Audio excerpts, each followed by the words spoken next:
Glass Cannon Podcast. All right, well, let's take you back to the room here, and you set a watch, and somehow this bird just appeared there. Yeah, because we need to compare it to the map. Yes. Compare it to the diorama. Oh, to her. Okay, yeah. Fantastic idea. Yes. We should walk in that direction. So what are you up to now? Still searching for your pockets. I should warn you, many people have searched for those pockets, and those are the type of the people that don't come back. While we're walking, Asta had clearly noticed that Zephyr was grabbing the urn, and she says, I know what you're thinking. I didn't kill your friend. It's not just your fault, it's all of our faults. I mean, that whole situation was a mess. I failed, we all failed. You compare your drawing, your memory of the bird, but the general feeling is 9 p.m.-ish and a rout. Oh, yes! Maybe they're back. Maybe they're... Look at this. He's back. Talitha. You come back at nighttime, and you wait, when all of a sudden you see the air look ripped open like a curtain. We don't know how long it'll be open. We don't go, we won't know. You're all coming too, yes? Just stay close, Buggles. All of us, stay close. Well, we've all passed through one kind of portal. Shall we? Let's go. Yeah. Brother Ramius looks back at the town and then watches all of them pass through. Keeper, guide us. He steps through. The adventure continues now.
Welcome back, everybody, to the Glass Cannon Podcast. I hesitate to bring this up. Before we recorded last episode, I was talking with everyone. I'm like, what if we should talk about this? And you guys were like, the chat around the table was like, maybe we shouldn't. And so then I waited a week because I'm going to talk about it now, and I still think it's a bad time to talk about it. But I do want to talk about your impressions of the adventure thus far. And the reason I want to bring it up is I know Joe doesn't care for it. Oh, he loves because he doesn't understand it. You're trying to understand things that should not be understood. I feel very attacked by Kate. You need to be comfortable not knowing stuff. Stop telling me what I need to do. Whoa. This is why he hates like David Lynch and like Twin Peaks and all that stuff, because it freaks him out. Like if he can't concretely hold it in his hands, he hates it. For a fantasy nerd, you are very Logos-centric. He's a rules boy. What does that mean? How did this become Joe Attack Hour? That's what I wanted. All right, well, let's talk about how we feel about Joe. First of all, Joe's part in this adventure so far. Yeah, this week on the band, let's just air your grievances against O'Brien. We do have some notes for you, Joe. How the adventure so far? Well, Brother Ramius could use some work. And Yeah. Well, what are your objections? Yeah. Could you explain your objections, Joe? My objections have nothing to do. I'm trying to meditate on this. I've been trying for weeks and weeks to think about this. And it is not that it's a Gatewalkers issue. It's really more of I'm trying to wrap my head around mystery role playing, right? Because there's a real, I think, a problem here that I'm trying to figure out how to solve, so to speak, which is that like it is written in such a way that if you don't roll the dice exactly how they are supposed to be rolled. You have to fudge it and just give the players the answer. And other stories don't have that because they don't have mysteries, but mysteries are awesome.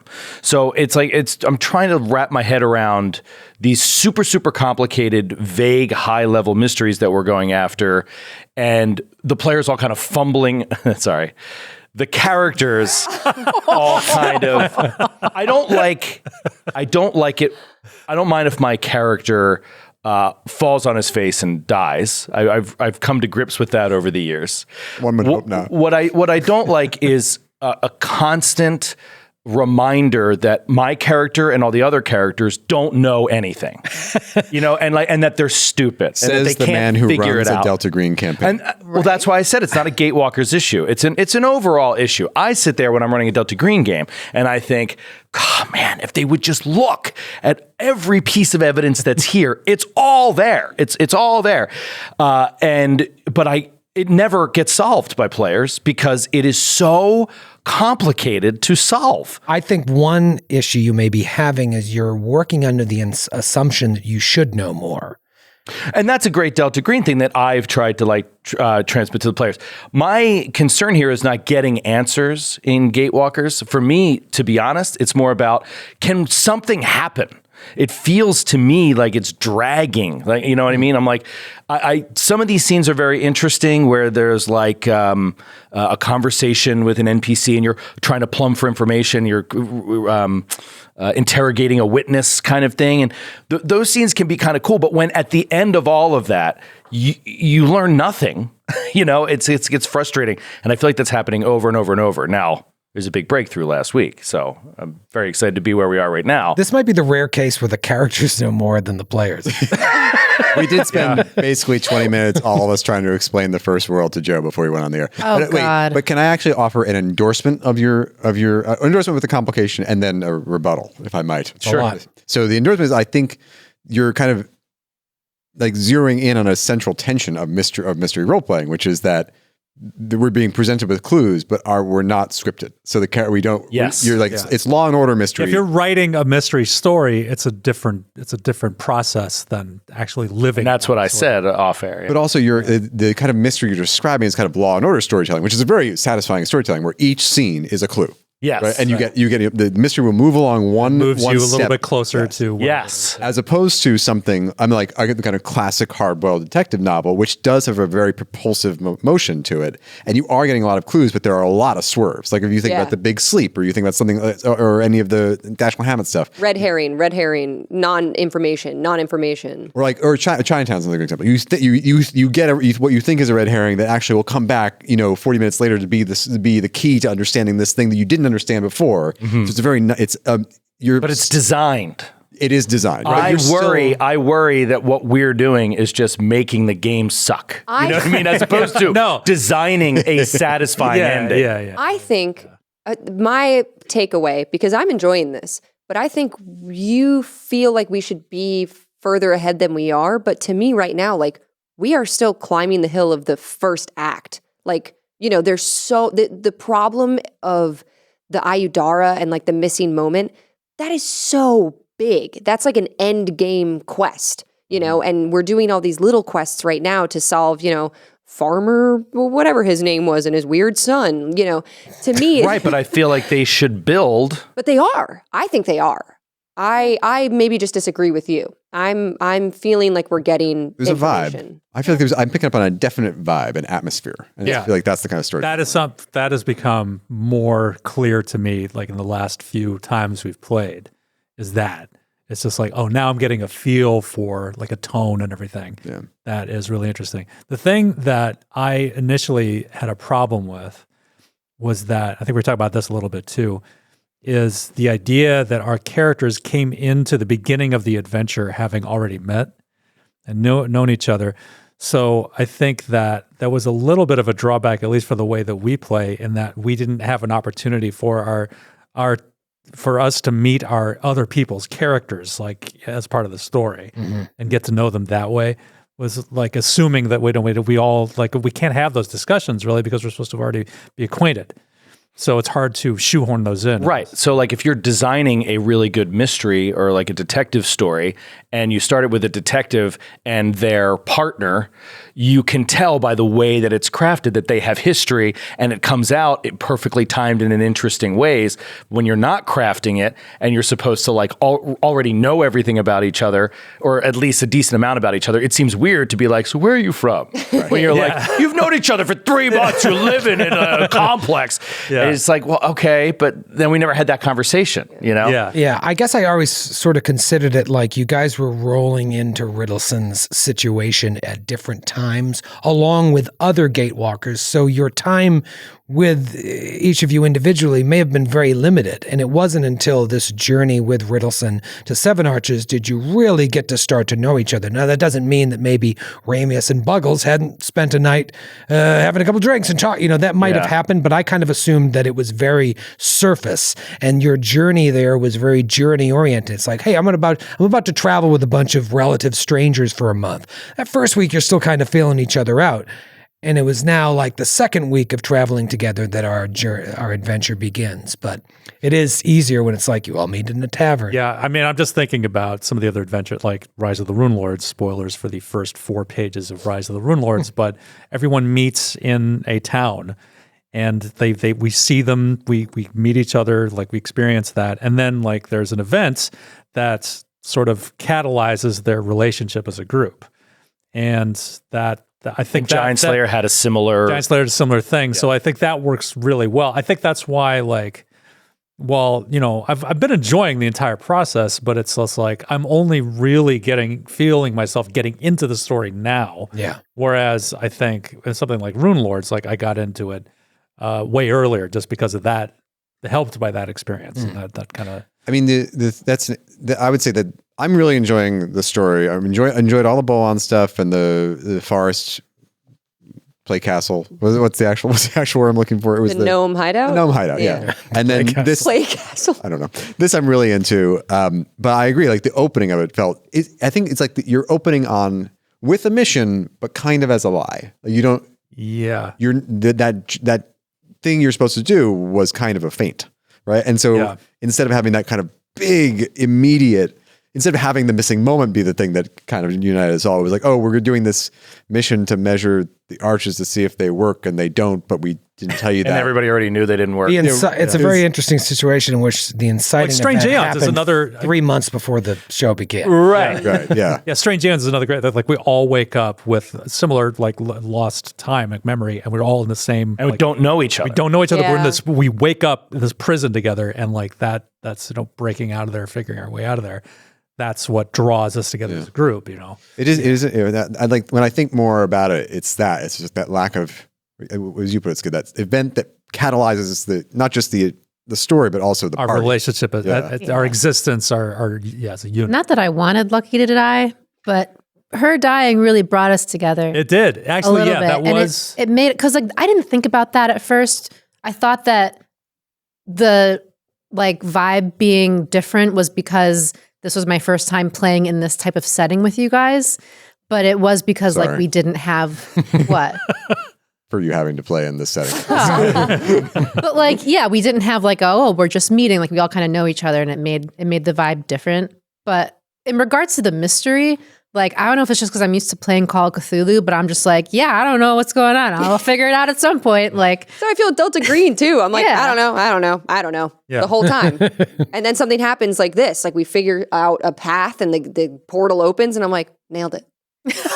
Yeah, we did it. I think this is one of the things that drew me to this. It's a very non-traditional approach, and it almost feels like the way it's unfolding is more of a novel than like a screenplay. We've talked about Robert McKee before. His whole thing is like, if in the first 10 pages of the script, that big thing doesn't happen, it's a bad script, and we don't have that. We're 20 episodes in. I think in a way, you're still kind of waiting for that, like, aha moment, and it's really not meant to be that. It's meant to be more of a exploration and discovery, and it may feel slow, but I think that you're definitely on the verge of some more answers. Yeah, and now, like I said, I mean, now that we are I feel like now that the adventure has sort of picked a lane, and I'm starting to wrap my head around that, and now, like for me, like my place in it, our place in it, is starting to make more sense. and I'm really, apart from just being enjoying playing, like now I'm like really invested in the story and like interested to see where it goes next, like all that stuff. Like now it's working for me. Yeah. So. We've talked about the past on Cannon Fodder too, that like sometimes when you play these APs, now this is a 3-book AP as opposed to a 6-book adventure path, that it's really not until the end of book 1 that you realize what the real game is that you're playing. Yeah, sometimes not even then. Yeah, when you look at Giant Slayer, spoiler alert, if you haven't listened to that and just started with this, you think it's it's a murder mystery, and then you realize what's really going on there. But even then, it's not until the end of book 2 that you really realize. Still, like, no, and even then, that's how they're each designed. step of the way, you're getting satisfying answers to the immediate questions you have. It's just that you get those answers, and it opens up another question. And I'm not seeing that here. But I think what Skid is talking about with the characters, I think that's the biggest part of it. Because with Delta Green, it's very like, solving it is not the objective. Right. Yeah. It's all about the attempt to solve it and what it does to the people that are trying to do that. Similar to Blade Runner, the way that was laid out is really brilliant. It's like the mystery is not the focus. The focus is how the mystery affects and impacts the tension between humans and replicants, and like that's the core concept we're examining. I think that we're missing that a little bit. I think that we need to do a little bit better work with each other's characters, not just being so secretive about everything all the time and starting to open up a little, which obviously started to happen last week. I could tell you were going to accuse me. No, that was a good thing. At least you're moving in a positive direction. I did too. Right? Yes. Yeah. Oh, yeah. And your scene was amazing. you had and an amazing scene. Yeah. So like we got to do some more of that, because then you'll care about, like, I haven't told anybody what my missing moment is. I'm like, he's very secretive about it or whatever. But then like nobody knows why he would do all this. And so it doesn't make any sense. Like, we got to get it out there. As a player who had their character die very early on, I had so much. And none of it was spoken about. None of it was explored. And it's sort of like, all right, in the trash can, like there's no way to use it for anything, but it does make me want to talk about things now. Yeah. If only Lucky had a journal. Oh, maybe she did. Maybe we'll find it. Yeah. It was on her person and burned in the fire. The other thing I will say to your point, but to complicate it, is I think we as a group like to role play every single minute of every day. Yeah. So yeah, like last week's a perfect example. All right. So this is a little bit meta, but like when we get the bird and we get the time and we get the location, I'm like, let's just end scene and be there. And then we fade up and it's 9 p.m. and we're in the woods. So we don't have to role play our lunch. Like, well, what are we going to do for lunch? And who do we not want to come to lunch? Now, obviously, there's some comedy there. But when we're talking about, well, did we ever look at Henry Bucket's house? In my head, I'm like, stop! It doesn't matter. What we would find? Nothing. 4 elixirs of life. That's true. And there was like a pattern. It could save your life. There was a pattern in the mess, so it's like you see that other people are finding stuff. But like when we were in the gnome compound fighting for a lot of episodes, it's like you don't have time. Compound was the word I was looking for. Compound. Not Playhouse. Playhouse. I mean, I played tone between a David compound. Koresh's Playhouse. You beat me to it. I was like, remember that Playhouse in Waco? When we were Hey, Skid, great joke, Skid. Great joke. Bottle cap. Yeah. Tried to get it when we were spending all of that time fighting, you don't have a lot of time to role play. So I feel like we try to take advantage of these times like a lot. I should just name the episode David Koresh's Playhouse. Just so when people see me like, what the hell is going on? What could this possibly be about? I came here for some information on the 7 Seals. I didn't expect the first world. Yeah, I mean, one of the things that I'm really trying to do in GMing is just kind of let you guys drive it. If you want to go straight to 9 p.m., we can do that. And it's like you guys skipped over things. Hatchery at Pebblesworth. You go, we're not going to deal with that now. No, maybe you'll deal with it later. We're like, you don't have to do everything. But if you're interested in doing everything, I'm going to follow with you and try to make it interesting. Because then you really feel like the feeling I had as a kid where like, I can do whatever I want. Really? You don't have to follow a path. And it may be slow. It may feel slow to you who wants that thing. Yeah, like I just like, yeah. But, you know, you just got to kind of live in it because I think the payoff is coming. It just moves at a different pace. Also, I will say, in defense, it sounds like I'm shitting on our approach, but it is that approach that led to Barry Broadfinger and that kind of comedy, but also the little interactions that are just give the world a lot of texture. Yeah. So I actually do. Yeah. RPGs are different and they're great for that reason. Totally. Yeah. Well, when we come back, maybe this is the episode where business picks up for Joe.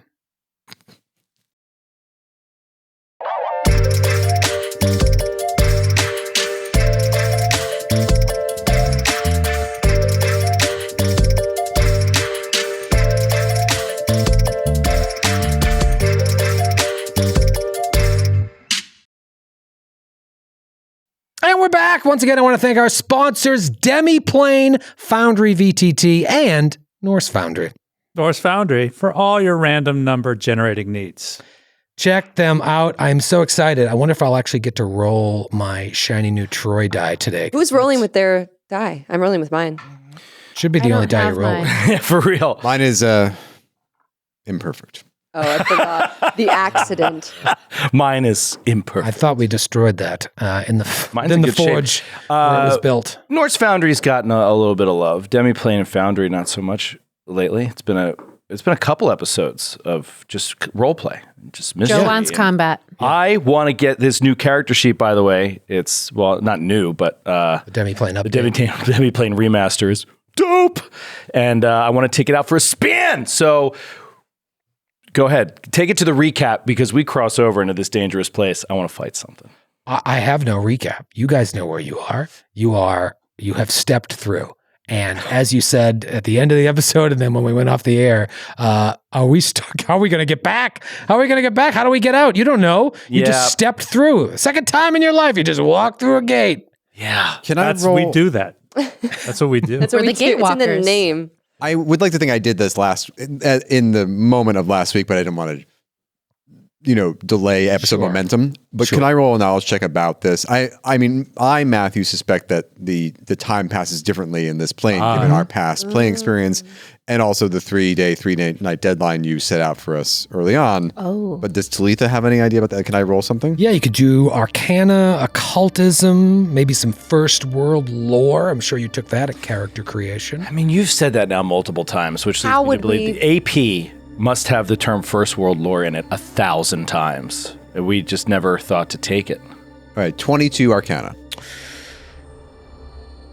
The air around you, now that this portal is close behind you, the world you've known is close behind you, seems to drain everything of color. Even yourselves. You look at each other and everyone just looks muted. Not completely black and white. I said this last week. It's not that, but dull. You look down at yourself, your skin, your clothing. The same thing. Just Needs a color correction. needs a color correction. As you Desaturated. Yeah. Desaturated, yes. The wind begins howling around you as you stand there, and you all feel the ground beneath your feet sort of heave and rumble.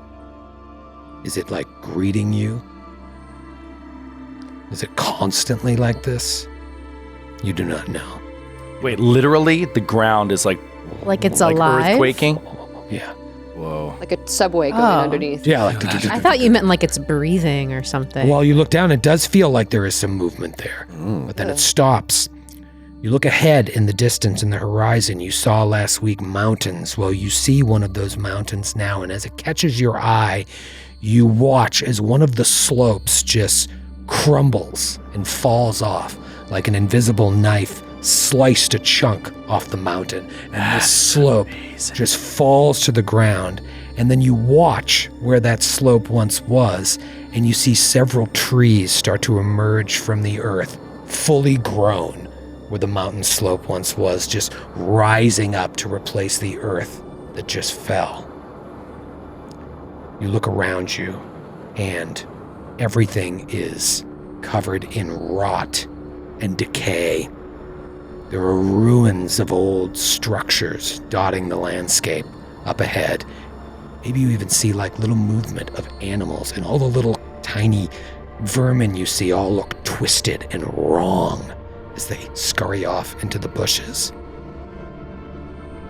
And then far ahead, looming sort of like invitingly to all of you, is a gargantuan tree stump just standing above the entire surrounding foliage, and it is unearthly in size and seems to beckon to you. That twisting path that you saw at the bottom of the fissure while you were still on the material plane just winds its way right to the base of this stump far in the distance. With your check, you know from the time you spent at the Quaking Stacks that you are in Nighthold. Okay. I thought Nighthold was like a fortress. That maybe is a sense that you got, but you know that it is a shadowy corner of the First World. A place that fell to pieces. Maybe it was a fortress. It fell to pieces when Count Renalk was exiled. So we could be in the overgrowth of like a bustling street or empire or something. You look at those structures, you're like, did those once connect? Yeah. Is this all part of something? And then when he fell, it just went to shit. The Rome of the First World. Watching that mountain crumble and trees emerge, that could have happened in the span of a moment when he was exiled. Count Renalk, the Lord of Betrayal, Exile, and Shadows, he himself was exiled to the Shadow Plane by the other eldest millennia ago. You know this place is deeply unstable and dangerous, even for the First World, and prone to regular breaches through which creatures can enter from the material plane, just as you did. But creatures can also enter from the Shadow Plane. There is this constant overlapping. It's crosshatched. I'm just reading my notes on the Thinlands, and that is the colorless forest located in the shadowy realm of Nighthold.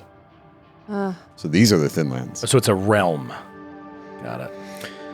Here are some traits about this area that may be important to you with your role. Shadow effects are stronger. Spells and abilities that have the shadow trait will be a little bit stronger should you use them. And then inversely, light effects are weaker. Spells and abilities with the light trait, weaker.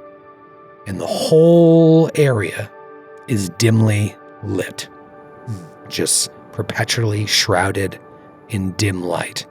And so you wonder how artificial light or even magical light may function here. Do you remember that show Tales from the Dark Side? Oh, sure.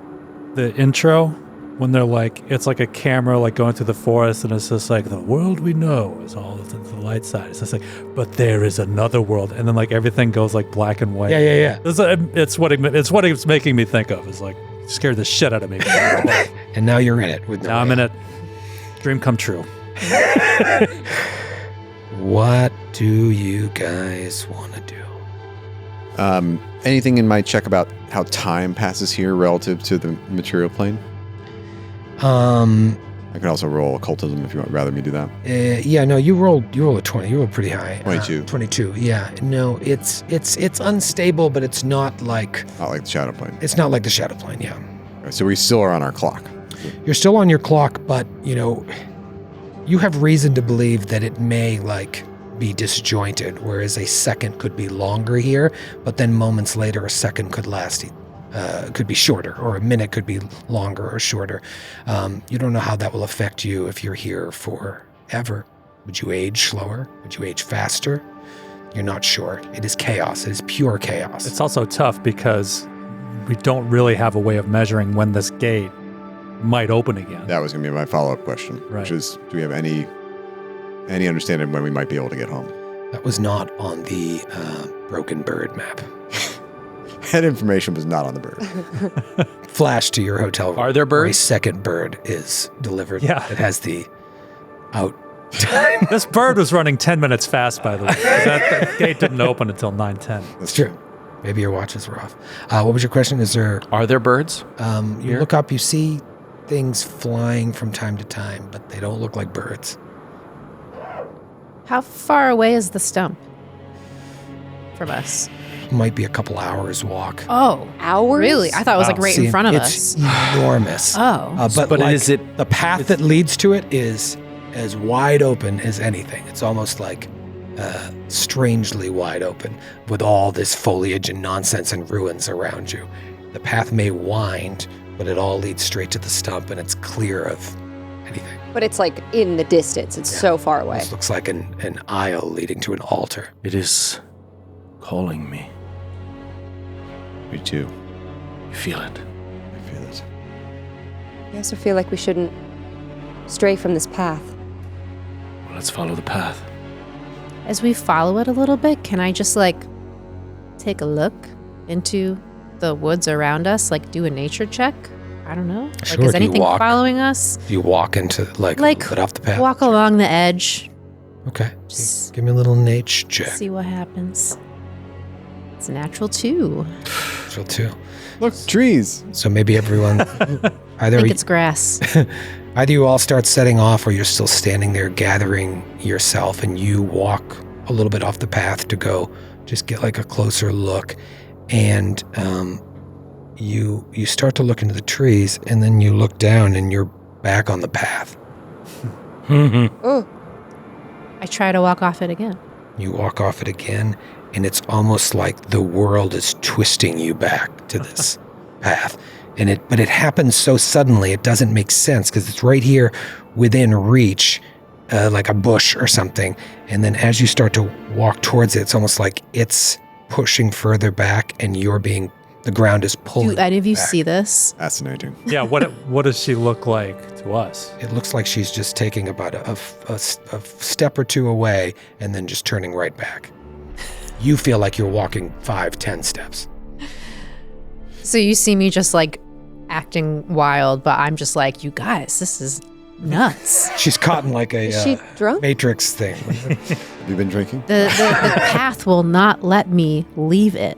Really? What? Yes, try to leave the path. We It all keeps try. bringing We all me try. back. Yeah, we all try to do. We all experience the same thing. It Oh. doesn't make any sense because also your body relative to everyone else seems to stay the same. Like you're all being pulled together magnetically and onto the path, but the world is shaping around you. Again, you hear that rumble beneath you.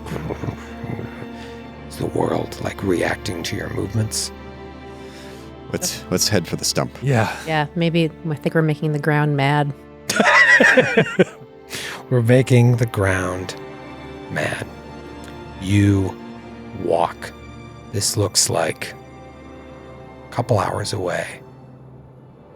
But as you continue on the path, and imagine it's huge. It doesn't make any sense. It's not like, oh, that's a really big tree stump. It is like a fortress-sized tree stump, a castle-sized stump. As you walk toward it, not unlike being pulled back onto the path, it seems to be approaching you. And so the distance, which at first seemed like it was going to take a few hours, only takes about an hour before you are near it. And as you approach, the dark forest around you kind of opens up into a wide clearing of ash, gray, and twisted thorn trees. All around the base of the tree are these thorn trees with these spikes sticking out of them. Now, avoiding it is a little tricky because it's getting thicker and thicker, these thorn trees, as you get closer to the stump, but you can maneuver around them if you're careful. It even looks like there's a path leading right up to the base of the stump through these thorns, and in the clearing center squats this enormous tree stump. You look up and the top of it looks broken off at like a strange angle, and then at the base are these huge roots that like ripple through the dirt like leviathans in surf. And you see an ornate wooden door standing at ground level between two of these huge roots, and it's faintly illuminated by a little paper lantern hanging on a branch with little things zipping around inside of the lantern. You see all these thorn trees, but you do see this twisted path leads right through the thorn trees and up to the door. Let's go to the map. A map? Let's go to the old map. Oh, I see. Huh. It's So creepy and dark. So creepy and dark. You see those thorn trees, but you can see how there's like a little winding path that leads all the way up to a door. Asta takes out her katana. Yeah. Rapier out. I have my bow out. Now, I think all of you except Brother Ramius have either dark vision or low light vision. Low light. Yeah. Dark. Low light. Maybe Talitha has told you, or I'm sure you came across this stuff in your reading, and you had an hour-long walk to recall what you know, but you know light functions differently here. Do you want to experiment with light? Yeah, he will cast light. All right, you cast light on yourself, and it doesn't quite do anything. It doesn't quite do anything. Rather than providing you with bright light, it just sheds more dim light. What? More dim light? Like it doesn't raise the level of light around you, the magical light that you cast on yourself. It effectively does nothing. You can see this emanation, but the light level does not change. What is the light level? Dim. Everywhere it's dim. Everywhere is dim. All right, then. Brother Ramius, perhaps try lighting a torch? Hold on. No, this is more powerful than a torch. And he'll try again, and he's seeing it's just not emanating anything. Perhaps. I don't think he even carries torches. Because of the light produce spell. flame. Oh. That's magical though too, right? It is, yeah. So again, it doesn't give off any light. The light on the door, does that give off regular light? Oh. Yeah, the light at the door it actually doesn't provide light. You just see the flickering. I take out a torch from my adventurer's pack. I have a tinder twig. Yeah, let's see. I light the tinder twig. Those both shed light. I hand the torch to Brother Ramius. See? Oh, thank you, Austin. You know how you light a tinder twig, right? Here we go. Oh boy, very carefully. Swipe right. Oh. Wow. How Wow. long have you been sitting on that? Did you put that in your inventory just for this moment? I just saw it in there. These things just come to me. What is Weeks at a amazing. time. 30 regular and 30 bright, 30 dim? Or is it 20-20? 2020. That's what I thought. I don't want to Thank sound you, like Asta. This is... How does it react differently to magic? I don't understand. And he's holding the torch out from himself so that it doesn't shine too much light in his eyes. But Remember how rude Brother Ramius was about that torch idea? Is Talitha saying this? No, that's Matthew. Not to sound like a corporate shill, but I just want to point out that not when you stand under the branch of the tree, not only does the branch go over your character token on Foundry, but the shadow from the branch Holy is on that crap. character. Oh, cool. Oh That's my very goodness. I'm immersed. Consider me immersed. Asta says, "Thank you, Balkos. That was a very good idea. Thank you. Can everyone see?" yes, yeah. yes, I can. Thank you. Yeah. With that torch now, you wouldn't have to, roll against concealed, for example, where everything was in dim light. Only if it's within 20 feet. Asta, as you step there, Oh. and Talitha, what are your intentions? I think Asta is very much in survival in the woods, aware of every twig snap, and is moving towards this door with the expectation that there's trickery afoot. Just knowing the Fae, knowing Wildwood stuff, she's like, this path is too clear. They didn't want us to leave this path. Something's up. Okay. And Talitha, what is your intent? So it's to move slowly. Slowly and perception, just with her vulpine ears, every step, she's twisting her head, trying to listen for anyone eavesdropping or trying to ambush us. Talitha's going to keep her eyes on the ground because it was shifting the whole way here, right? So just make sure I'm not going to trip. And also the trees because those look like they might hit us. Both of you roll a will save. Okay. the other 3 of you roll a perception check. Okay. 13 will.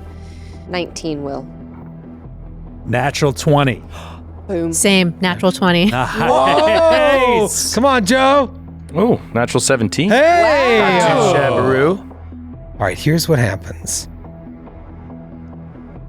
Asta and Talitha, as you are moving 5 feet at a time, it looks like you're going very slowly, you're not just rushing forward. You're purposely trying to avoid these thorn trees.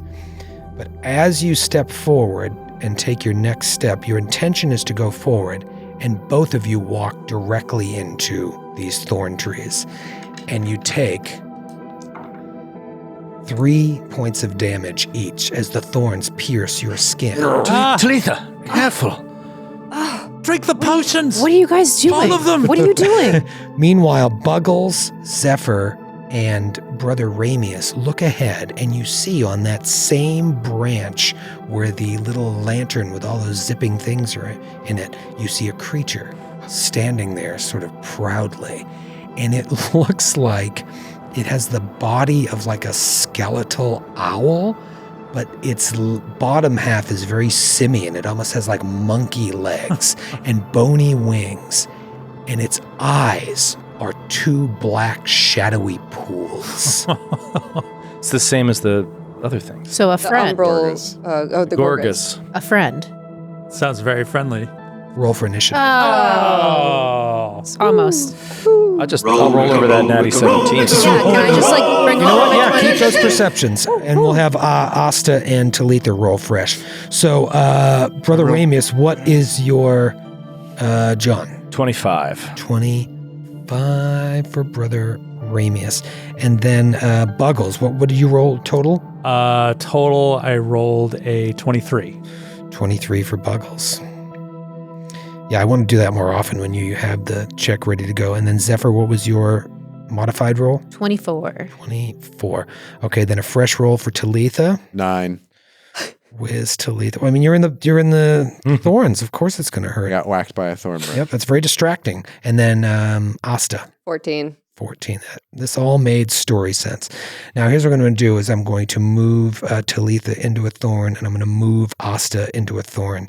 And the way it works is basically if there's no thorns in the space, you're safe. So you see it's a very thin walkway. Now, the ones where it's like a hair's length, if you look like moving from that space there, if you look on the map, diagonally up is really the only safe way to get through that middle. There's like one point where the branches are reaching towards each other, and you see like the only way to get through that on your way to the door is to move diagonally. So I'm not going to hold you over the coals. You can always ask me, hey, is this a dangerous space? And I can tell you the point of this, especially for our audio listeners, is it's pretty tricky between you and this creature, which I'll show you now. You see the pawn there, but let's get a good look at this son of a bitch.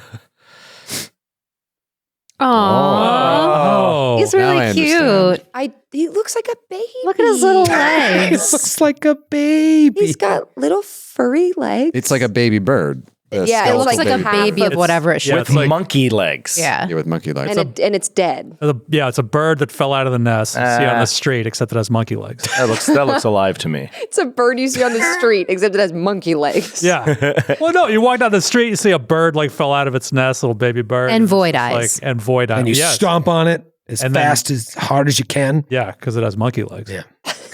Because it has monkey legs. That's why you do it. Cannot suffer a mutant to live. All right. So, oh my God, look at Asta and Talitha under the things. All right. We'll have the monkey shadow owl go first. Is that what it's called? That's what I have. Monkey shadow owl. The old monkey shadow owl will go first. And we're going to do a 2-action John. Basically, let me see. Perfect. Right next to Asta, there is this like burst effect that happens where all of you see out of your peripheral vision, they weren't there a second ago, these visions that are like churning with corpses and worms running through the eye sockets and holes in the body of the corpses, and then like monsters coming out of the shadows around you to pounce on both you and the corpses. Everybody give me a will save. Hey, No. Will. Oh, come on, Norse Foundry, you sons of bitches! Will save. Am I entangled or anything? Come on, you Oh, sponsor. you are not entangled. Damn. You dumb sponsor. Yeah, to sponsor this. What did everybody roll starting with Ramius? 28. 28, that is a success, half damage. 20, dirty 20. Success, half damage. Is that 22. Success, half. dirty 20. Dirty 20, so success, half. 25. All right, so all success half, you're all going to take 6 points of Holy. mental damage as these visions seem all too real coming towards you. And I've got one actione left that it just kind of like moves ever so slightly on the branch in which it's standing on, kind of like peacocking, like sidles to the side on its branch, and it is Brother Ramius's turn. Okay.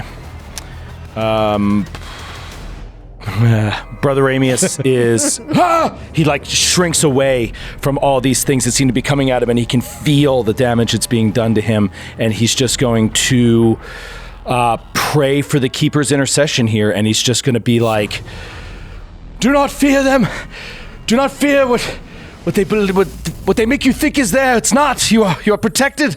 You are protected by the Keeper and his guidance.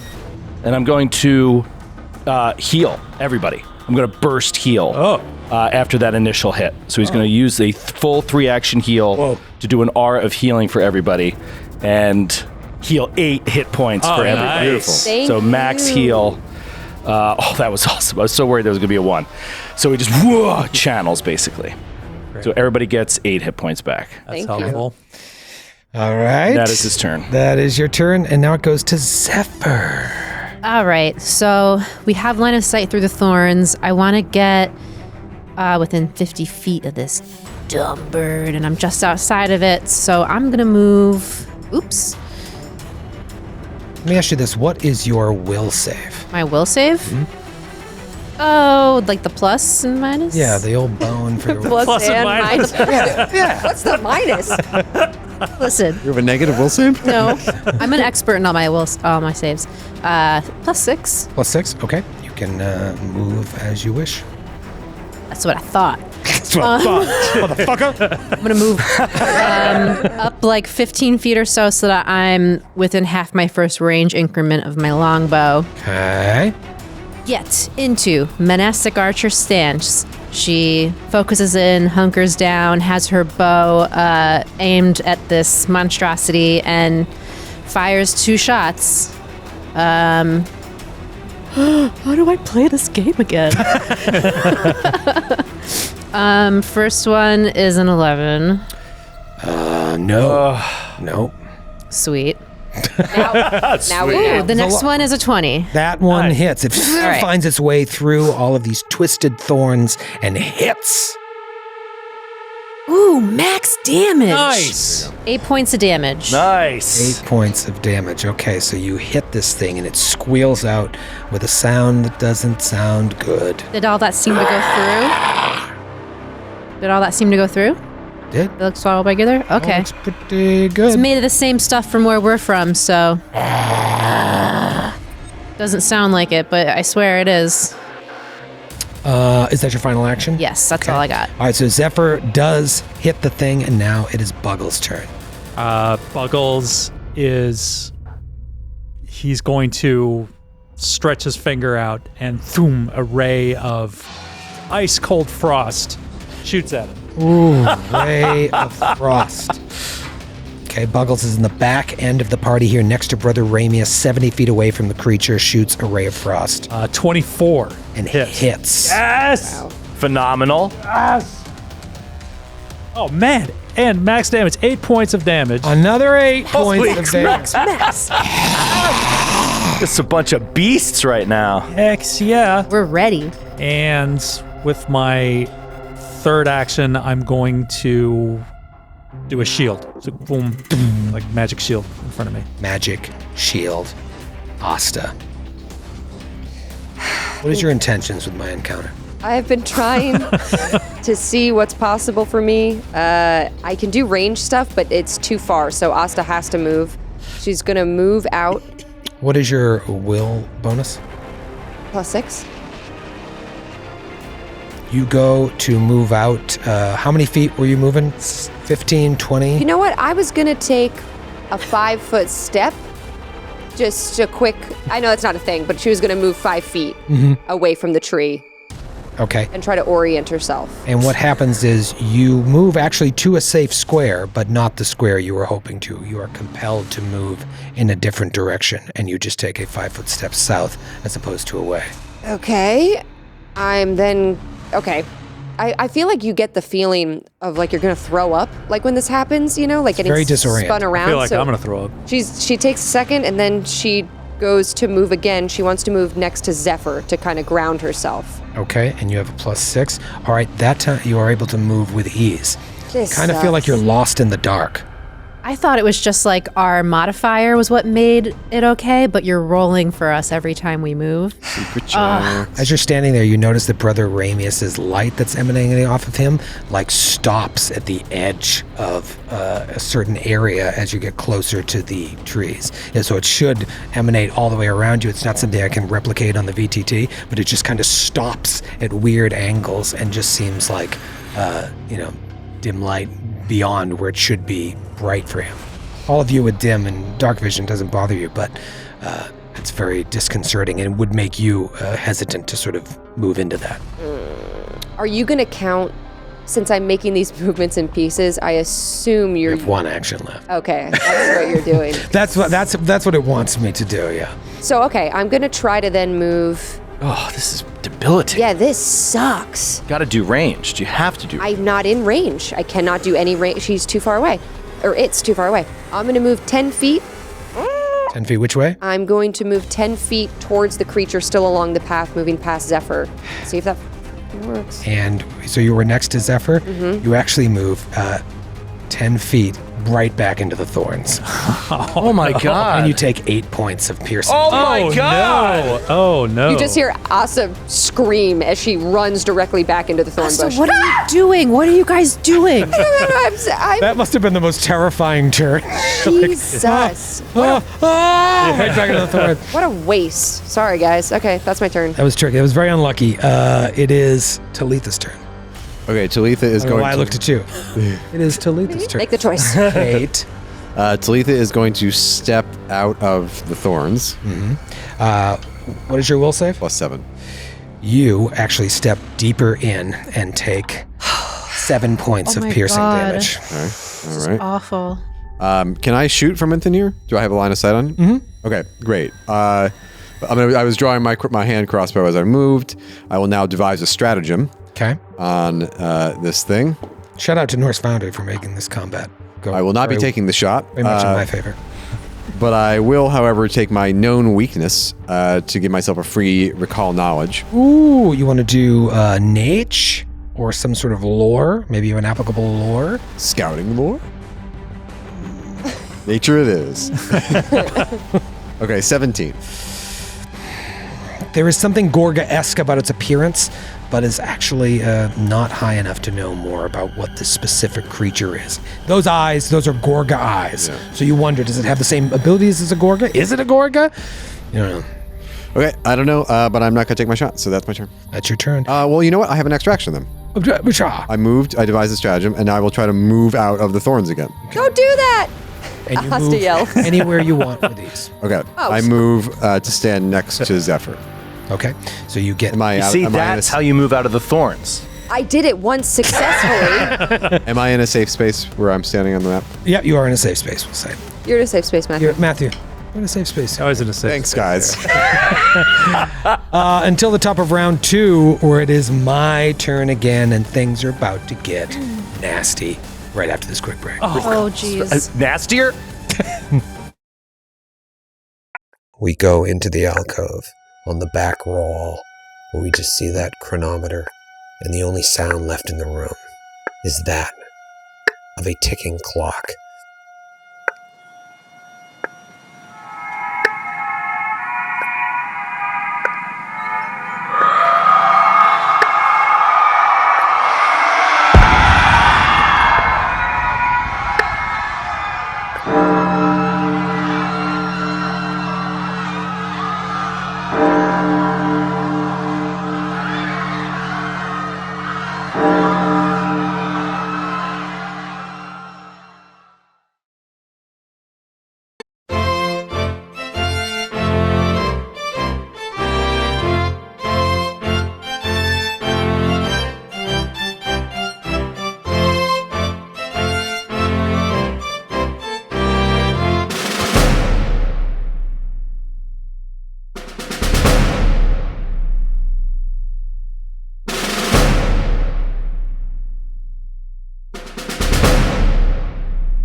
First thing that happens, it moves again along its branch, kind of like diagonally to the south, so to like the southwest. However, as it does so, that dim light that is cutting up against your non-magical torch like overtakes it, and you are now bathed in dim light. Although behind you, you still are getting, you're bathed in dim light. Behind you, you have light, but you can't see ahead of you. Everything is kind of dim. You can kind of see, but it's a little shadowy. As it moves, there is some sort of aura that is moving with it. And then once again, a burst appears that will affect. Did you move it on the map?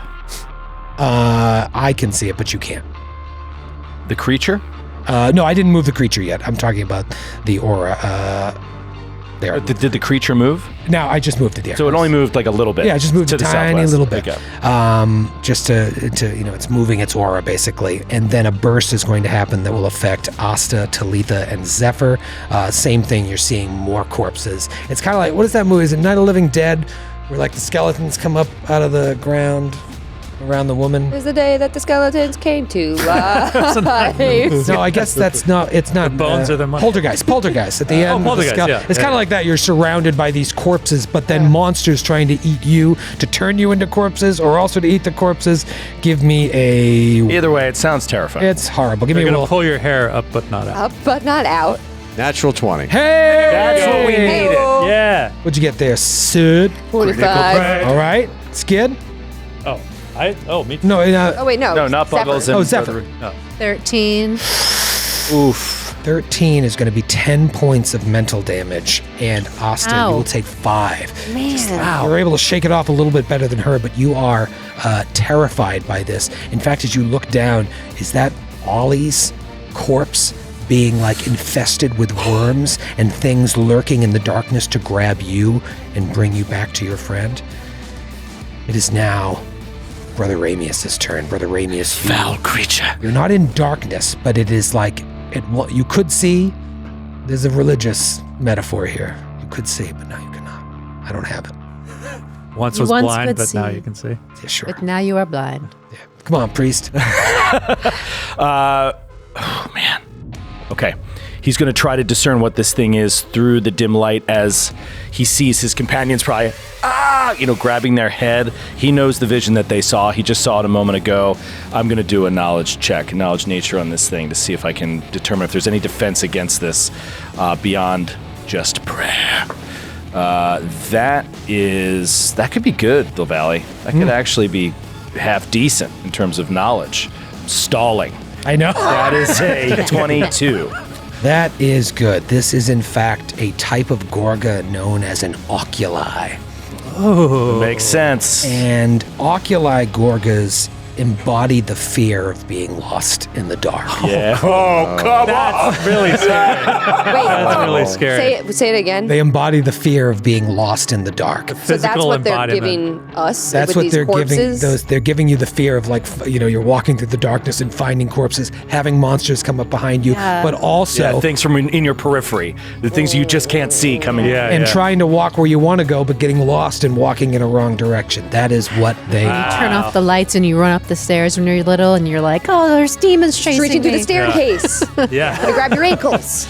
Yep. So whereas the Temagorgers that you fought, their whole thing was like eating your shadows. Oculi, they focus on like what you can see, the eye, and twisting shadows to their chaotic Cool delight. concept. Yeah, it is a cool concept. Very cool. And terrifying. And terrifying. Don't believe it. Trust your own minds. It's using your fears against you. That creature. May the light banish you. And he's going to cast a divine lance at the creature. Okay. Does this have the light descriptor? Because you would already know from Talitha that this might not do what you intend for it to do. I don't know. Okay. I don't know if I want to ask because you would have this information. You know that it will be weaker if it does. Oh, that was very generous of you, Troy. Well, it there's a does lot going not. on. It does not have the light descriptor. And you're all right. Okay, so that is going to be a success on the flat and then an 18 to hit. That hits. There we go. Thank God. All right, fantastic. That's a big one. Yes. That is a big one. That is a big one, and it'll do 6 points of spirit damage. So we're doing a little remaster action here. Spirit 'Cause I want my new Demiplane, John. Little damage l'esprit. Spirit damage. So now Divine Lance at 2d4 is the damage with no bonus, and spirit damage. So yeah. Wow. Okay. All right. So Brother Ramius comes through. His god evidently can hear him even in Nighthold. It's Zephyr's turn. Zephyr, what do you want to do? All right. I'm still in my monastic archer stance. It didn't move out of my first half of my range increment, so that's good. Before I take another shot, I want to try to do a knowledge check on it to see. I don't know. Is it weak to anything? Weaknesses. Okay. Yeah, that'd be a knowledge nature. Ooh, Give her the old good. family feud. Good answer. Good answer. Good answer. I mean, wait. I mean, I got a successful check. Like, all I know is kind of what it is. I'm sorry, you're right. Let's save you that check. You would know that it's weak to cold iron.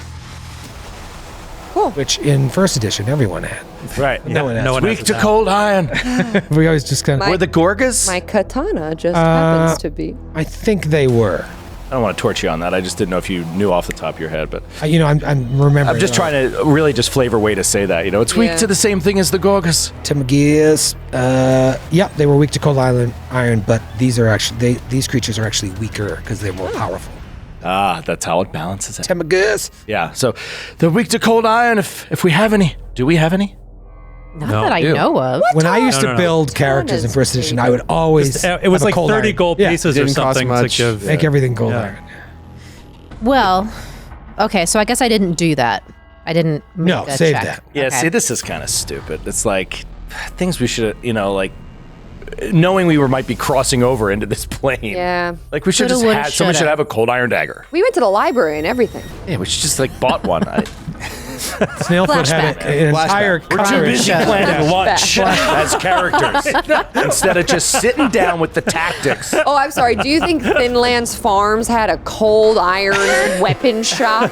Flashback to the Quaking Stacks as you're going to the library. Oh, by the way, someone gave me a set of cutlery that I don't need. They're all cold iron steak knives. Thank you. Perfect. Throw it. Cold iron should be really rare though, because it's like it's supposed to be meteoric iron, like iron that fell to Earth in the form of a meteorite. So you shouldn't be able to have it that readily anyway, I think. Shit, you would not make it into a steak knife. Right, exactly. Blue Eye Samurai. You know what? Next store you stop at, grab yourself some cold iron. First thing I'm gonna You're right. do. Cold all iron right. arrow tips. I'm gonna take 2 shots at it at least with my flurry of blows. Pew pew. Use my dice this time. What were you using before? My roller because I can't do math. You were just making up Math is numbers. hard. Just reading bones. I was using Demiplane. Just reading bones. Our sponsor, Looked like a Demiplane, seven. and their roller, which maybe I'll I'm just go going to back to randomly doing tell you a that. number between 1 and 20, 17. The tea leaves say 13. 14 for the first one, which is not a hit. Skamiss. Ooh, 20 for the second one. Shebang. All right, all one hit Zephyr. It's only 2 points That's damage. just rude. No, she had 2 shots. All right, so boom, 2 points of damage. Do you have another action? Yeah, that was only my first action. I guess I'll take one more. Is that range increment hurting you right now? Maybe It will be my move? worst range increment, but I Not mean, I range guess increment, I but want like it. Your map will be worse. But are you getting penalized by the range right now? No, I have a longbow, Oh yeah. so no. Great. But I also want to know if I can do some sort of like aid for Talitha or Asta. I guess Asta, because you're really deep in there for your next. Don't when worry you try about to me. move. Yeah. I'm fine. She's like I'm hooked on the stuck. thorns. Yeah, my robe is like in the tree. I'm like, I'm good. You want to help? I'm just gonna head right over there. Somehow I'll be like, I like that you want to aid Base to of like the thorn. help her navigate her way yeah, back. like help you Bleeding. navigate like actually directions or try to give you like a Yeah. mental stamina boost where Could it's she like, give I me know an you aid can do it. for my will? Her reaction would be to roll something. Obviously, the DC is base 20. I could change that to try and help you on your will save against whatever's But happening. you're rolling my will save. I am, yeah. Okay. I don't trust you. I know. And whatever. I'm keeping it straight. I'm sure you are. It makes it a lot easier. It actually does. Yeah, true. Yeah, so that would be you can do that. You can aid that's I don't know one if action. you can aid a save, but like in this case, it makes sense, perfect sense to me to just like say you can. You can aid a skill check or an attack roll, right? Yeah, like the aid action does not pertain I mean, to saves. if you aid my attack But roll, in this I'm going to attack case, next. I think it could. The action you're trying. I mean, that's true. That's right. As Seems like it ruins the Because it's encounter to not allow It's it. not an escape. The thing is, I'm trying to escape, but it's not Yeah. a skill not, check it's a to will. escape. It's a will save. Yeah, if saving throws fell under skill check, how like AC is DC, then I would allow it. But as written, it does not want you. So do it on my attack, Okay. and I'll just Yeah. give me a boon to my. I'm going to attack. So All right. So in between my hits, I want If to you try want. to help you boost your attack. Like, listen, you can shoot through the trees. We all have line of sight on the thing. I don't know what kind of stuff you can do ranged, but I believe in you. thanks. I'll do And that. then I try to take one more hit at my worst map. Nope. It's a 5. Shapion. Okay, it is now Boggle's turn. I have a couple of questions. Okay. So we haven't really moved to the remaster completely yet. We haven't adopted all the changes. Yeah, you might say we're still moving through that curtain that's been torn in the. Exactly. That's a great metaphor, Joe. So there are some rules, especially for the psychic, that are quite different. The spells that I use, the cantrip attack spells that I use, are completely different. One of them would be more useful here now than the other one. Right. There's another thing that is because I have the oscillating wave conscious mind for my psychic, which requires that each on alternating rounds, like alternating attacks, I either basically use fire damage or cold damage. I have to use, if I use fire damage one round, I have to use cold damage the next. So I've been using it as I have Produce Flame and Ray of Frost. So I do, if I do Produce Flame one round, use Ray of Frost the next one. But I'm not sure that that's actually the requirement. It just says that you have to remove energy in one spell and add it in the next, and say it's cold, say it's fire. I don't know if I can use everything else that is described in the spell for Produce Flame, for example, and just say that it's cold damage. I don't know. Oh, that's Not interesting. really made clear as far as I can tell. Because one is in range and one isn't. One I can use, one I can't. All right, that's a lot. That's a lot. Yeah, sorry. Just really opened a garden of penises. I thought it made perfect sense. It was perfect. What did everyone picture in their head in that moment? This is a question I've been wanting to ask for a while, but it hasn't really come up. Right, you waited till Thanksgiving dinner to bring it up. Uncle Skid, shut Hey, who are you guys voting for in the upcoming election? Yeah, all right, so this is hard. It's something we really, I mean, it probably seems crazy we haven't really discussed it. It's just because I'm trying to avoid it as long as possible. I think That's not typical for you at all. Yeah, I know. I think we're Uncomfortable eventually going to just be like, yes, we've updated the remaster. I just want to make sure we're still good on everything else before we jump forward to that. Yeah. You know, at the same time, Also, I don't want to. stuff we were talking earlier that some of the stuff is not remastered stuff. It's errata. The psychic class has changed. Right. Some of the rules have changed. Yeah, it so really I'm not affects sure you more that than it affects might me. So Joe. So I'm not sure like when you're going to want me to like switch over to that as well. So Yeah, we're getting close. You know, what I'm not interested in is like, now Burning Hands is cozy fucking touch. You know, I'm not going to, I don't want to do that. touch? Hot touch. Hot touch or something dumb. No. I like cozy touch. You're in the heat of battle against a Gorga, and you're like, Cozy touch. Cozy touch. Well, it's probably less damage, so it might be a little cozier. Cozy touch. Cozy touch. Yeah, I don't want to do that. It's going to ruin everything. But I think we'll hold off on the larger discussion. On the smaller discussion, it seems like, because I'm looking at this here, and man, you can already see that like there's PFS notes. If you want to play a psychic, don't. It says in PFS play, but it feels like the intention is for you to be able to produce cold flame and do hot rays of frost. I mean, because why would you be able to add why would it say the ability gains the fire trait to spells that already have the fire trait? I think you're supposed to be able to change those traits, and I don't know. That seems kind of cool. Yeah, I'd say like I think really I've been unnecessarily hindering myself by insisting that I have to like use the fire spell on one turn and the ice spell the next turn, where I probably could have been just using either one of those spells as a fire spell or an ice spell. That's what it sounds like. Yeah. So if anyone and else, in fact, to me, it sounds a lot more like what the psychic is actually doing. You're manipulating the reality of Super the thing cool. itself. So you're taking the fire out of the fire spell and making it a cold spell using, that's really cool. I like that. If anyone else out there knows any different, let me know. Yeah, and please. The professor will let us know as well. But what's cool is like right now at the table, we're all sort of on the same page here. That's all that really matters. Rule of cool. So anyway, the reason that I brought it up in the first place is because I'm like 70 feet away from this thing, and my produce flame, which I have to use a fire spell on this turn, only goes 30 feet, whereas my ray of frost goes 180 feet. So Ray of flame? ray of flame, Hot ray. hot ray, so, hot ray. Hot baby Ray. So this I'm changing your name on my phone to Hot Ray. Hot Ray. fine. I insist you all call me Hot Ray from now on. When I'm wearing the cape, please call me Hot Ray. Hey, is that Hot Ray? So when Got Francis. so you hear the Buggle's voice like changes into a different person. No. You hear the voice of Ku'ulu Khan, and boom, this globe of cinders like erupts around him, and and he fires a ray of thin flame at the creature. That's so cool. That like blue part of the match. Yeah, 12 to hit. Glad we did that. It's the first time, It was the first time. Thorn branch behind it bursts into blue it was flames. still cool. It was cool. Yeah, it's like it. And Freezes that little branch. yeah. And I'm going to raise my shield. Boom, shield comes back up. It is Asta's turn. Asta, what do you want to do? I want to get out of this fucking bramble. Okay. How many feet do you want to move, and No, what direction? you shut your mouth. That's what I need to know. I am casting a spell. Oh, Yeah, guess what? okay.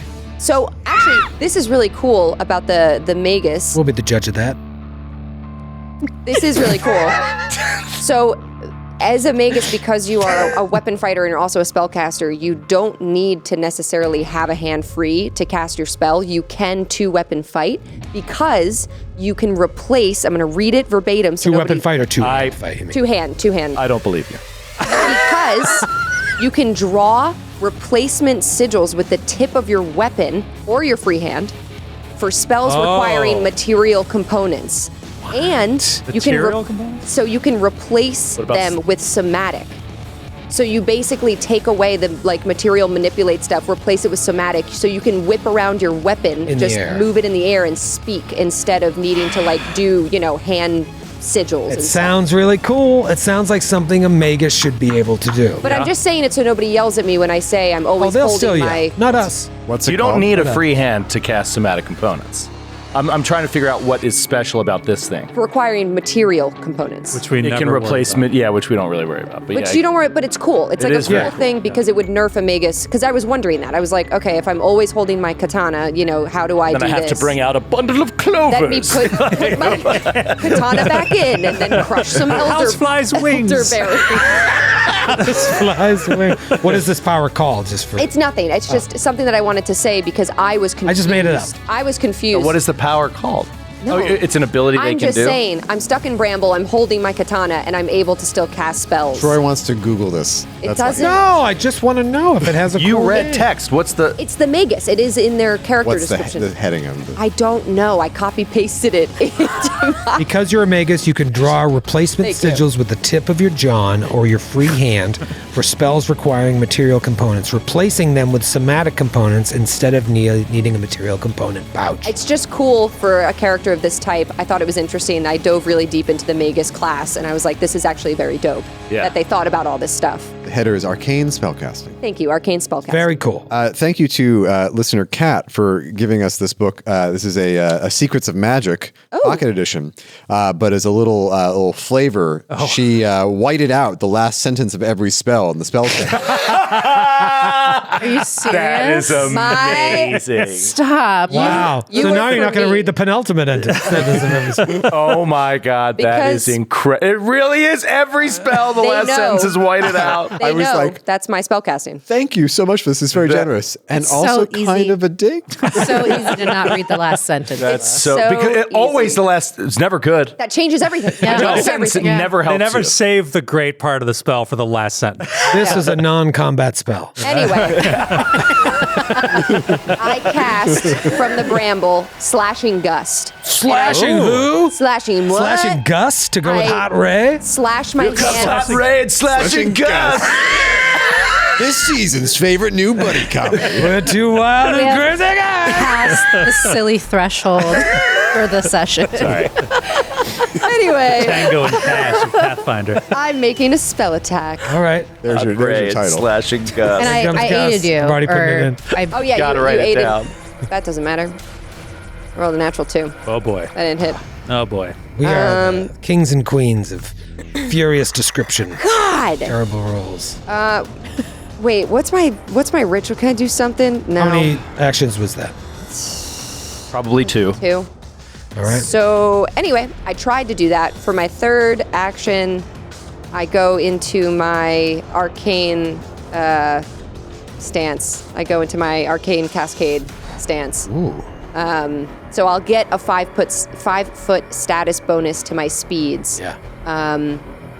Next round. Let's say it like that. Speeds. My speed. You should use your fly speed in this encounter. That would be Give cool. me a full nut. Could I swim out of the bramble? You should use burrow. Yeah. Get away from these thorns. Although before I do this, am I going to take more damage by being here, or was it only because I walked? Just moving about the thorns. Okay. Seems to be causing the damage. So that's my turn. I fail. I was going to do a cool. Asta, attack. stop moving about the thorns.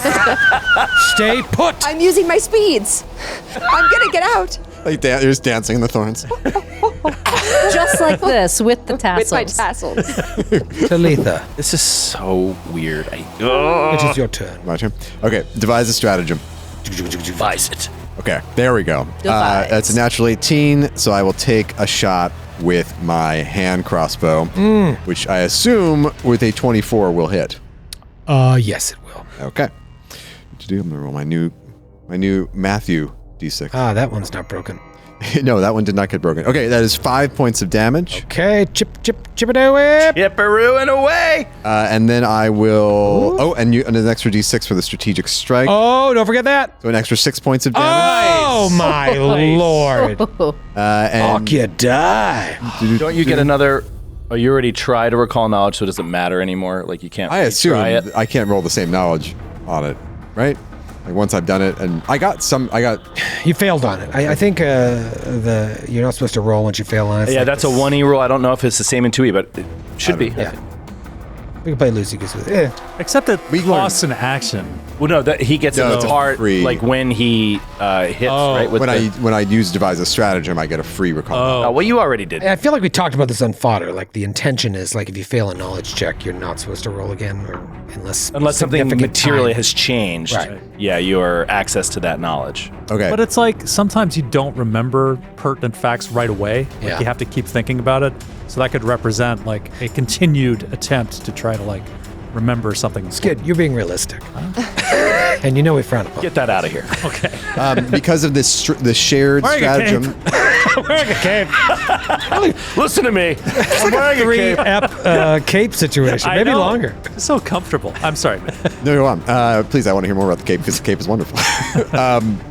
But anyway, Zephyr, the creature is now flat-footed to you until the start of my next turn. Oh, huge. Where Zephyr's been Awesome. struggling over there. I've hit it every time. I'm just saying.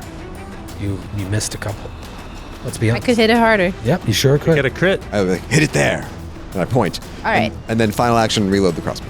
Final action, reload the crossbow. Top of round 3, it is the Oculi Gorga's turn. Man, if it ain't broke, don't fix it. We are going to continue to move a little bit. It's just like taunting you in its movements. It's very creepy. Again, you're now that darkness. I don't want to say darkness, but that ability for you to see clearly is now behind you as well. So you look behind you and there's like still a little more space between you and the light you're emanating. So creepy. Doesn't make sense. This would make an awesome graphic novel right now. This section. And now a burst is going to happen right next to Buggles and Brother Ramius. Both of you give me a will save to try and Steal my mind against your deceptions. horribleness. Brother Ramius, you're seeing these burning bodies from the Abbey. From the Abbey. My friends. Things creeping out to get you, and Buggles, whatever scares you most. Ponies, horses coming in the brush near you. What did you guys roll? 25 for me.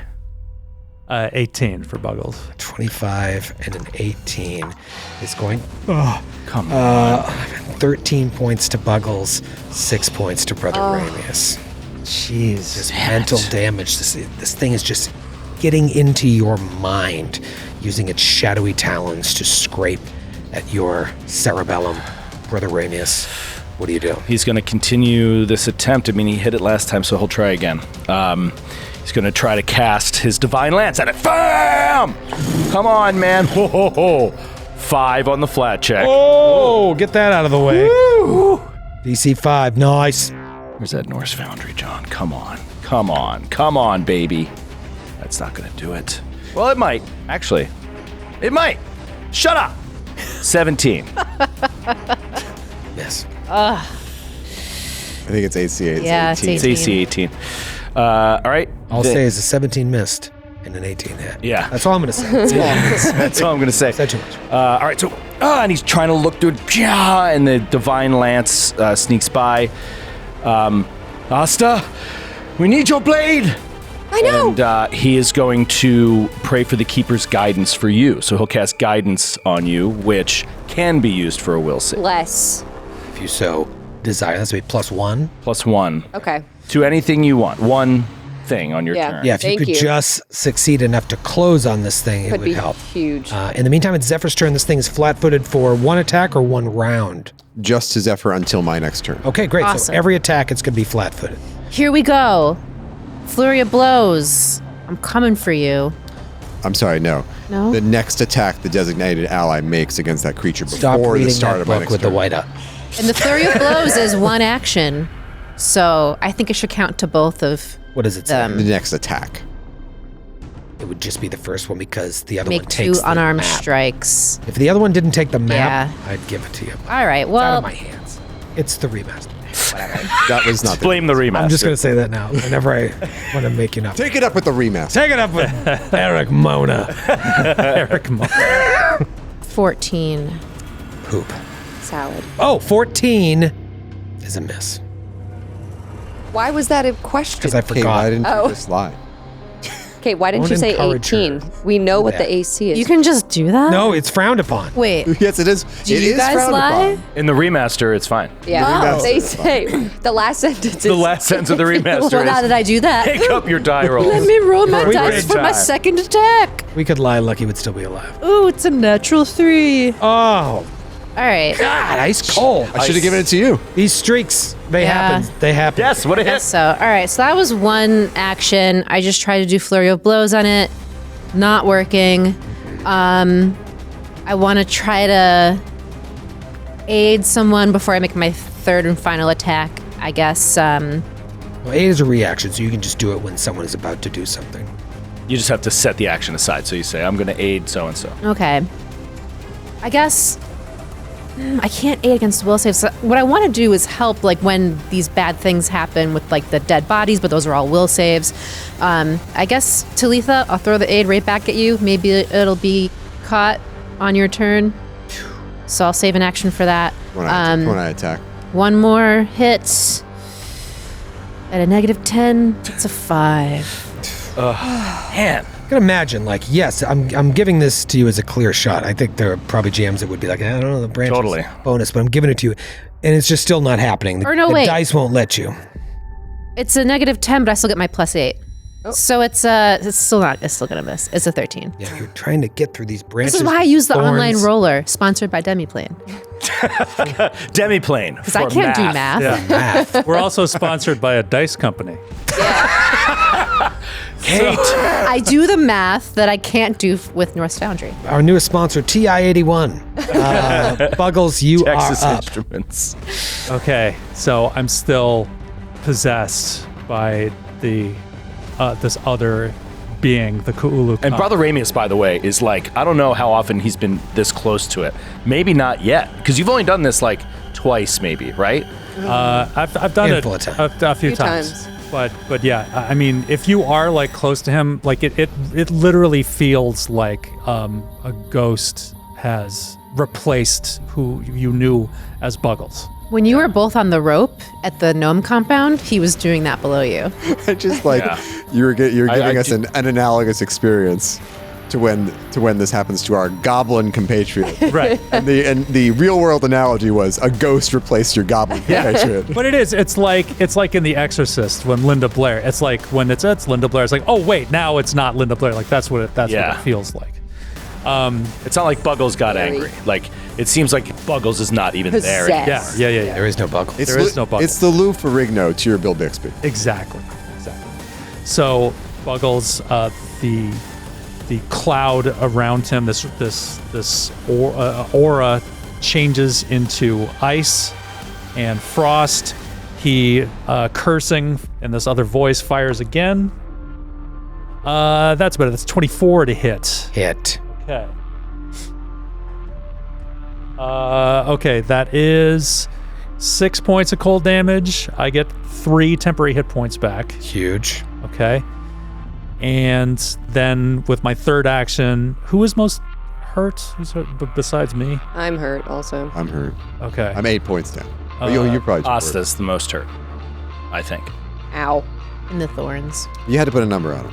If I had to put a number on it, let me just scroll up. I'm at, I think, 12 hit points. Okay. So again, you feel, actually this might be the first time for Asta, but you feel Buggles, his presence in your mind saying this. It's like, it's all right. Keep fighting. And you get 6 hit points back. Thank you. As I use my Restore the Mind ability. So cool. Okay. Anything else? That's it. It's great. All right, Asta, you have an opportunity. You've been blessed by the Keeper. Your mind has been restored by Buggles. You have struggled to try and move in the direction with which you want to move, and it is hampering the entire encounter. So now that I've done my Arcane Cascade, I get that +5 status bonus to my speed. Yeah. I can make it to him in my 30 foot. I can close In the one gap stride? in one stride. Oh And Or- I think I just have to do it. Or you could go 30 more feet into. Or I can go 30 more feet into Or the you bushes could just run 30 feet. You can run away 30 feet behind us. and hope that I fail and I get pushed 30 feet in the other Take that. direction. I'm going to do it. I think Asta is pissed and she's just going to rip out of these brambles and just run full speed. And you have your sword in your hand Katana is already? in my hand. Because She's you were just drawing in the air with it like a sparkler? Running with the katana ready to whoosh. Yeah, I was drawing like a sparkler. All right. I'm writing Like a arcane ribbon symbols. dancer. Doing like the Disney Channel logo. Kate gets it. A ribbon dancer. All right. Your intention is to move directly at it. What is your will save? +7 with the +1. Okay, 6 + 1 is 7. Let's see. You can move straight at it. Oh, this is going to be big. This is going to be huge. All right.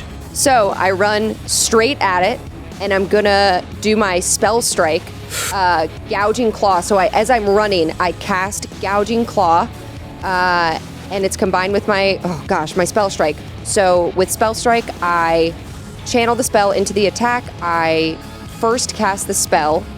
The effects of the spell don't immediately occur. They're imbued into my attack instead. So I just make a melee strike. Okay. So let me do that. Come on. Come on. Where's my katana? All right, here we go. Okay. Yes. 27 to hit. That is a hit. All right. Yeah. So So, close to a crit. The guidance doesn't apply, right?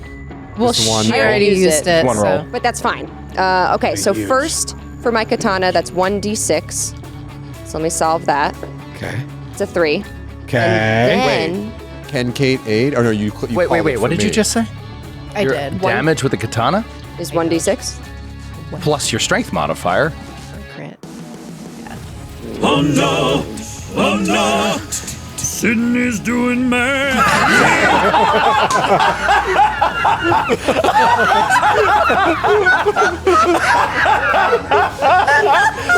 Nicholas, you beautiful bastard!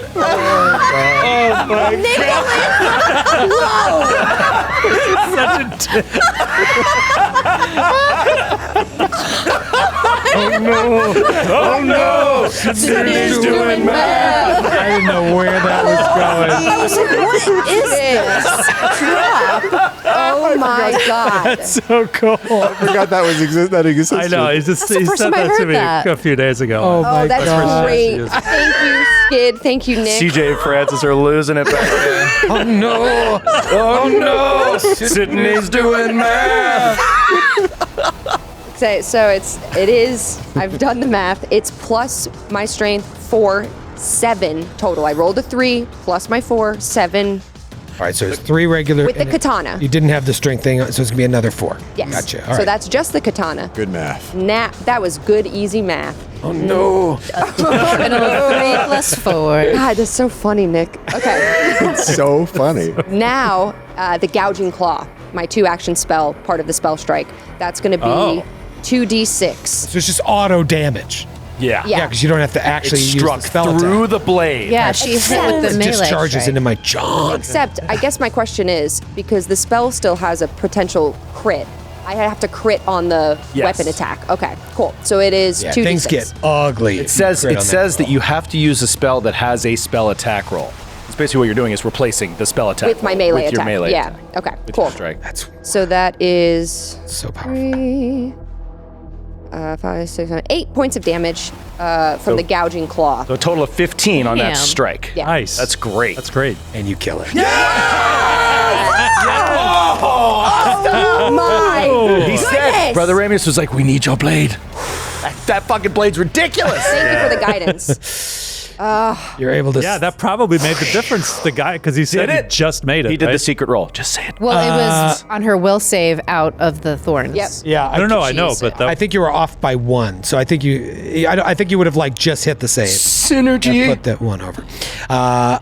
Huge. You have killed the oculi. Oh, dude. Nasty Is the blast. aura gone? Is that whole weird thing dissipated? I'm gonna move you just to the space next to it because Does you're in a it- thorny space. Yeah, does its like aura of Its darkness aura dissipate? Completely dissipate. So your light, and you notice that because your light now shines. Still only giving you dim light. Right. Or Bright light in 20 feet. right, bright light in 20 feet.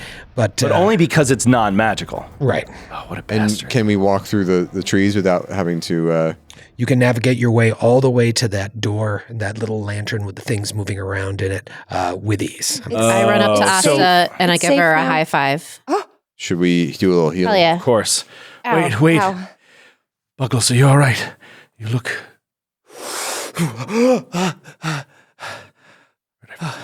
it's like his hands, it's like checking his body. So it's like, Yes. Sorry. I hope I didn't scare you, Brother Amius. This has happened before, Buckles. This creature seems to overcome you. yes. And he starts like shrinking immediately. Like, It's okay. again, it's like his entire being sort of shifts. He's just like, No, I think we should just go. And feeling that he doesn't want to talk about it right now and it's not the time, he says, all right, well, let's get you patched up. Yes. yeah. And he's, oh. And then now it's like he's noticing for the first time that he's been hurt. He's like, It's all right. It's all right. This is within my power to heal. Come with me. Let's get with the others. So Brother Amius will go and we'll need to spend some time out here healing. maybe an hour or more, just patching up everybody the tree. before he enters the tree. So, do you want me to start doing rolls? Do you want to do it off air? How do you guys want to do it? You could be rolling as we As you talk. sit around. the Okay. campfire. Someone else could role play while you roll. Asta shakes her. Come here, Buggles. So he'll work on Buggles first, and he's just gonna, do some treat wounds. And can I examine the door? Yeah. Asta does that cool samurai Ronin thing where she whips all the blood off her katana Yes. Yes. and then resheaths it. It's the only reason to have one. It's the only point. Okay. Examining the dough. Matthew? I'll also examine it. I'm looking. I rolled a 15. 18 if it's related to Kanipo. It is ornate. I mentioned that.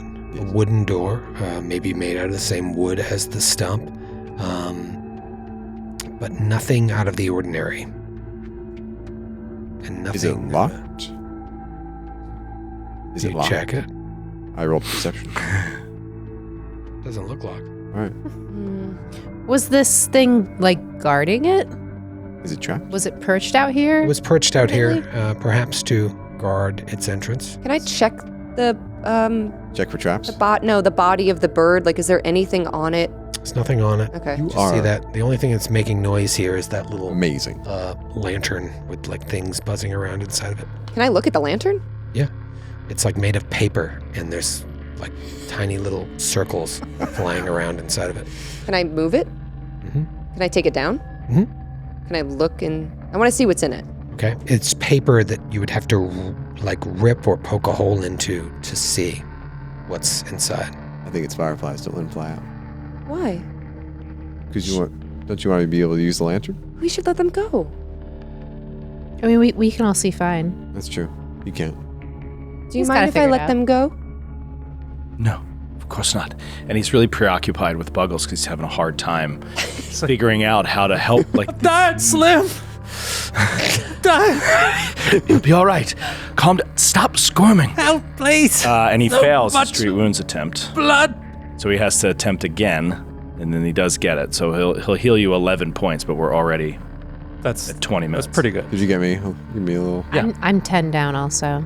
I'm also. What are you down. doing? There's butterflies within that light. That's what. Yeah, I just want to let I them go. we saw there were shapes, and then I theorized they were fireflies. You open, I let the fireflies go. you open it, and sure enough, it is fireflies clambering to escape, and they just start floating around, but they're not giving off any light. They just kind of fly away. Bottle cap. It's better that way. I'll check for traps She's on the door. kind to the animals. Okay. Oof.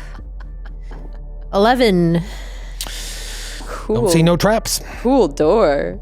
This is a cool door. Does not look trapped. How's Healy McGee over there? What do you have to roll to get it? How's Florence Nightingale? All right. You have to roll a 10? What do I you could roll? just take 20 to look for traps. Oh my God, I I just guess. want to be half decent. Like average. My goal is average.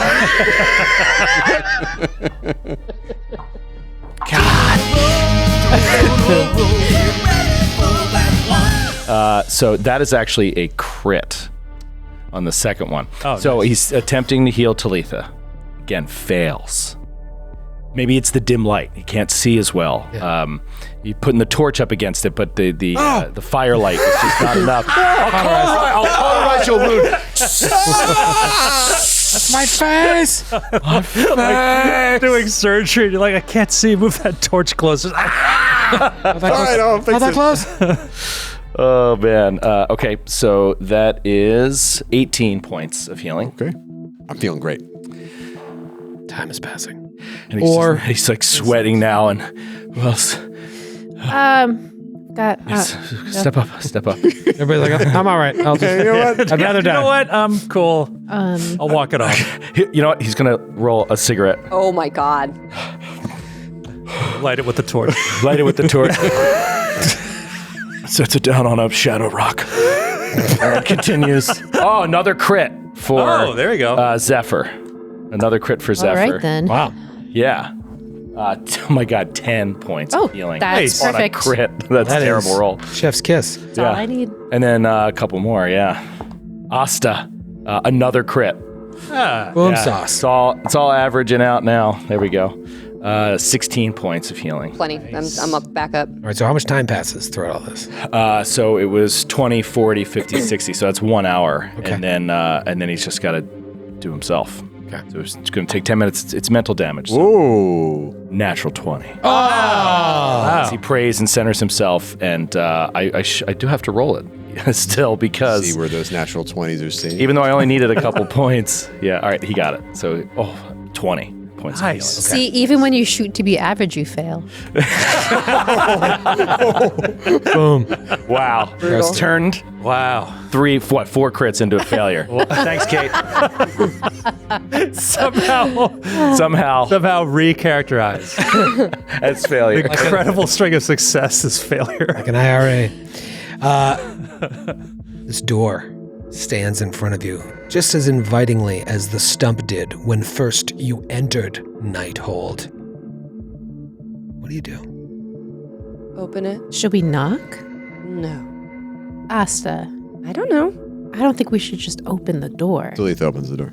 Talitha. Letha goes to open the door, and the door opens like it feels like it's opening to you. Like you're a second behind the actual opening of it, and it's opening for you. Like the video sync is off. Yeah, it's just like we should fix the video. Francis, I think the sync is off. And that is what you say. Those of you near the door, although no one is actually near. We're too afraid. Oops. Oopsie. Give you a little flavor. You look in and you see an uneven circular chamber.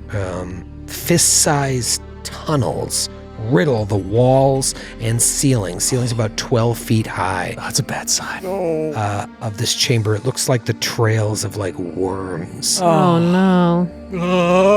Near the southern wall, there is a pillar of living wood that's been carved into a terrifying yet oddly majestic statue of like a lanky, striped-skinned humanoid monster. And its wooden flesh is pocked with must look like tiny little pearls. And to the east, there's a door delving deeper into the stump. You see these fist-sized holes everywhere, even on the statue itself. But on the ceiling are these tiny little, like, glowworms that are crawling along and just shedding dim light on the room. Can I roll a knowledge check on the statue? Sure. I'm going to move into the room. Did we also conclude that the magical light effects are the entire plane of existence here, and not just like the forest outside? Yes, the situation in here. So you know that in the Thin Lands, spells and abilities with a light trait So it's are the whole- weaker. all- Everything's dimly lit. Artificial light seems to work better than regular light. And then in here, areas in shadow or lit by weak light sources are in dim light. So the light you're providing is still just making everything, it's allowing you to not have to roll the concealed check. Everybody else can see. And that's it. My bow is away. Sorry, what you're saying is contradictory in my head. Okay. As long as You're you saying have the light is only providing dim light. I have to roll concealment on dim light. So is it providing, if it's artificial light? No, as long as you have the torch, you don't have to roll the In concealed. 20 feet, within 20 feet. Okay. Knowledge, recall knowledge on the statue? Religion? Yeah. Occultism? Arcana? You tell me. I'll do religion. I'll do occultism then. I mean, Arcana is my best skill, but I feel like it's going to be occultism. I think nature's going to be widely applicable everywhere. I'll do You're right. nature. What I about have first world +4. lore? Anybody have any first world, John? As soon as we have some downtime, in mind for I'll the be sure level to up. train in that. Okay, got 20 occultism. Nice. 15 nature. Okay. And then, sorry, I'm a little behind the curve on religion. That is going to be a 21. Okay. It does not seem to be a religious figure, although the way in which it's presented is very majestic, regal, but not holy.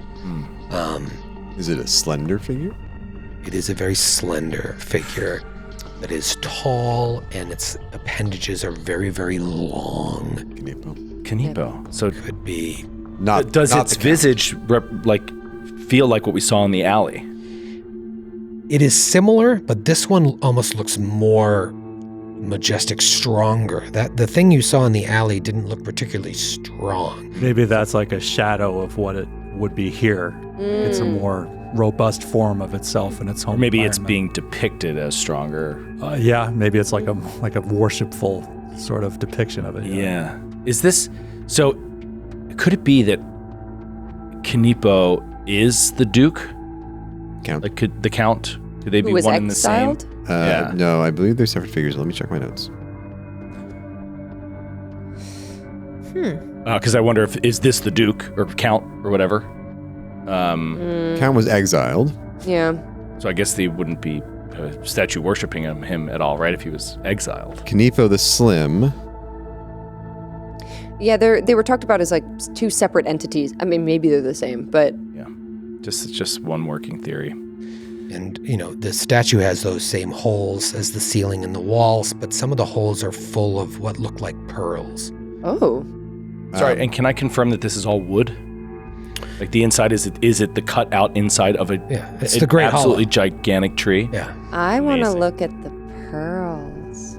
Okay. That was creepy. Asta steps forward. You're all in the room here. Asta steps right next to the statue to examine the pearls.